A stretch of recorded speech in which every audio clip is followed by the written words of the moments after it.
Monsieur Saunier, merci d'être venu aussi nombreux ce soir pour venir assister à ma conférence sur ma liberté de penser. Avec les Black Eyed Peas, on a entendu I got a feeling that tonight will be a good night. J'ai le sentiment, je pense, que cette soirée va être une bonne soirée. Alors forcément, il y en a qui vont penser comme ça, il y en a d'autres plus ou moins, puis il y en a d'autres qui vont peut-être royalement s'ennuyer ici, et qui vont dire j'aurais peut-être mieux fait de rester chez moi.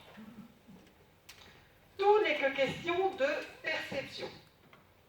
Épictète le disait déjà, ce n'est pas les événements que nous vivons qui sont importants, mais c'est la façon dont on va y réagir.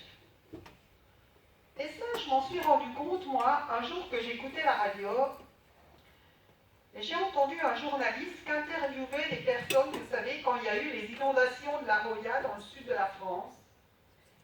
Et ces pauvres gens, ils avaient tout perdu, la maison, la voiture, tout était parti à la dérive. Et le journaliste, il interrogeait une famille, et bien sûr, je pense qu'on ferait tous pareil, c'est légitime, il pleurait, il se lamentait. Il va un petit peu plus loin, il interviewe une autre famille, qui est exactement dans la même situation qu'eux, et ils nous disent « Merci, on est tous vivants ».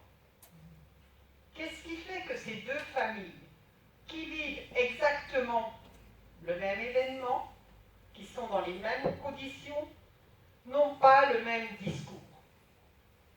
Simplement, c'est leur façon de percevoir la vie.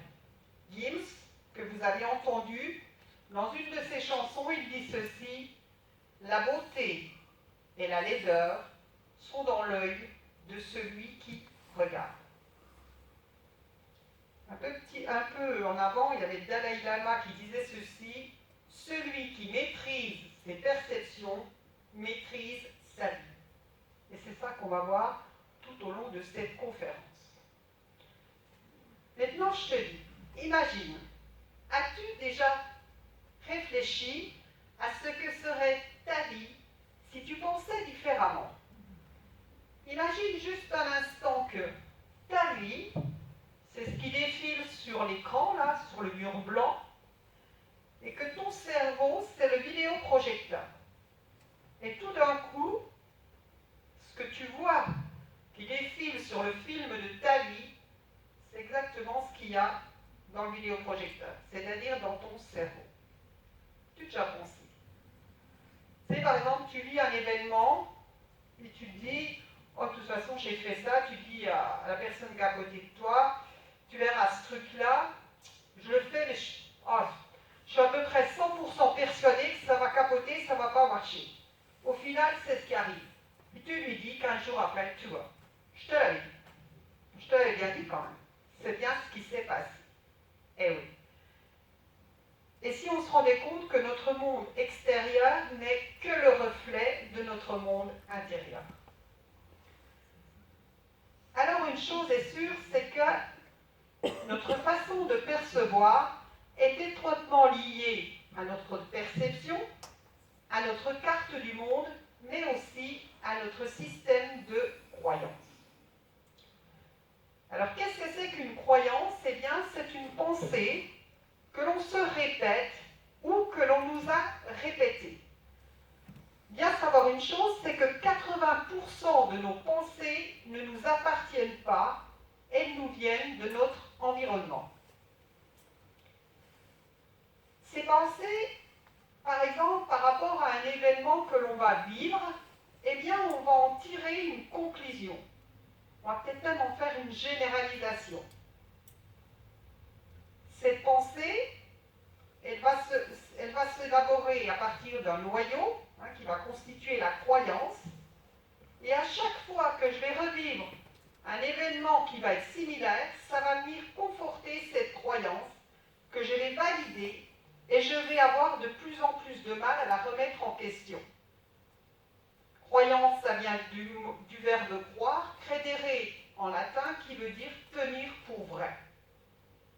Donc, je vais croire de plus en plus à ce que je me fais croire. Vous me suivez? Alors, les croyances, élaborés à partir d'une association neurologique. Et je vais vous donner un exemple.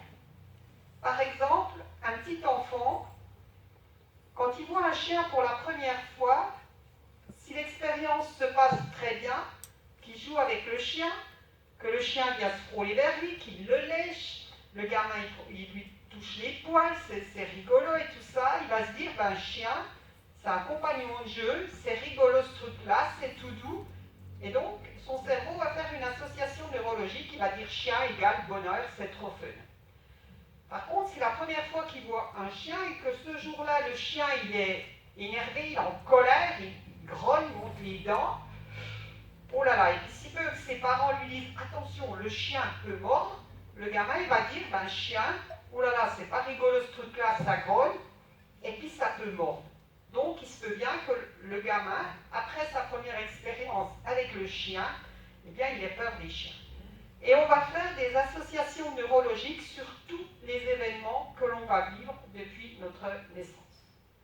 Donc quand on fait des événements qui sont super, eh bien on va en tirer une conclusion, une croyance positive. En revanche, si c'est un événement qui est un peu plus dur à vivre, on va tirer un regard sombre. Alors il y a 3 types de croyances. Il y a des croyances neutres. On dira le bleu, par exemple, pour les garçons, le rose pour les filles, le noir et le blanc, ça se marie bien. On aura des croyances ressources, par exemple, demain c'est un nouveau jour, ça ira mieux demain, le ciel est toujours bleu. Et puis on a ces fameuses croyances limitantes, c'est-à-dire qu'elles vont nous limiter dans notre accès à notre plein potentiel.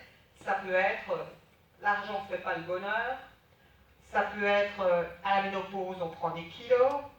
Quand on vient vieux, c'est très dur d'apprendre une langue vivante. Vous voyez, tous ces types de croyances que l'on nous a dit et que l'on se répète et que l'on va redire à nos enfants ou peu importe. D'accord? Donc ces croyances limitantes, moi, je les compare un petit peu à du chien-dent, à de la mauvaise herbe. Vous savez, quand vous faites votre jardin et que vous avez enlevé les mauvaises herbes, c'est très très dur de les extraire, elles ont des grandes racines, et puis même si vous mettez quelque chose du désherbant pour les enlever, vous verrez qu'elles vont repousser l'année suivante, et des fois elles arrivent même à traverser le bitume. Donc ces croyances-là, elles ont vraiment, vraiment de la peine, on a vraiment de la peine de les extraire, et vous verrez, gardez bien ça dans un petit coin de votre tête pour tout à l'heure, c'est ça qu'on va avoir beaucoup, beaucoup de mal à remplacer par des croyances ressources.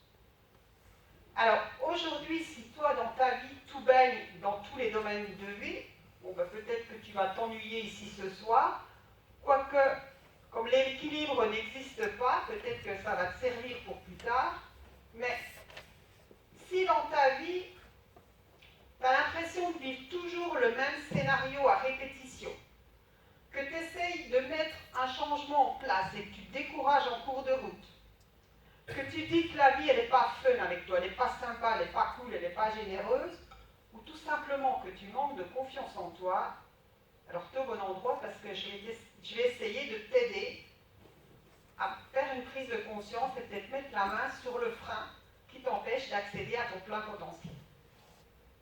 Ok? Ça marche pour vous? Vous me suivez? Alors, pour illustrer tout ceci, eh bien moi je vais vous raconter ma petite histoire.